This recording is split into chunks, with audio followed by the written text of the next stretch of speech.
capstone concept took a couple of years to get off the ground, and the idea was to kind of create a space for students to be innovative in applying some of the skill sets that they had been building during their kind of K-12 experience. And the Shark Tank event would be, in many ways, this validating experience that kids had. This innovative new means of control will lower the age and skill threshold of drug play and provide a more immersive experience.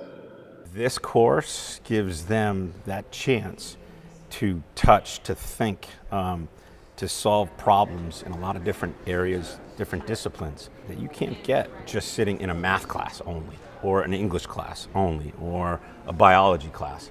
You're bringing a lot of different science and English and math skills all together in one course. All you need to do is flip a switch and pull a pin. So Sharks, are you ready to help us save lives at the Fulton Emergency Beacon? It's hard to get more real world than this, that someone comes in with basically an idea and says, this is what I'm working on, will you give me money? I mean, that's my job. And so that's kind of what we're seeing happen on stage, right?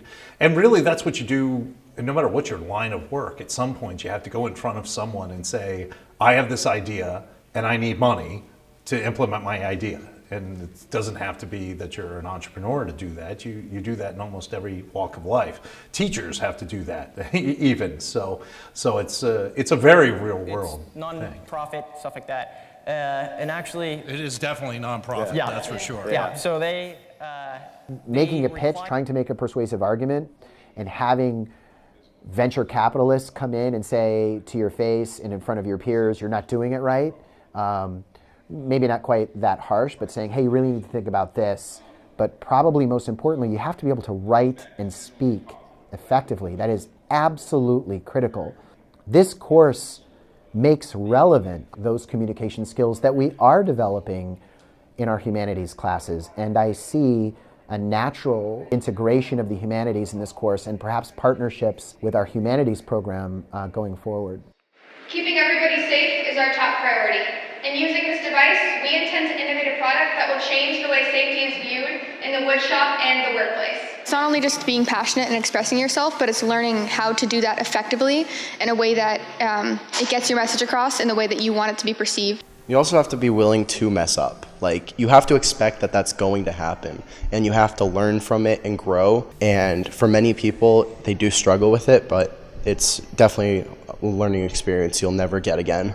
So I think there's always a place for a community member who has a knowledge in something to pass that on to someone else. So, and as far as from a value to a community, this is the future. And I am starting to believe that for some or many of the mentors, the experience is, mutually invigorating. So they come in and they get to work with young people and they get to share some of their exciting stories and their experiences, and the kids really respond to that. So I think if we can do a little bit locally, hopefully it spreads, it becomes a little more viral. You see more things like this happening, not just throughout New Hampshire, but New England, the country. This is a really good thing that we're doing here for the kids.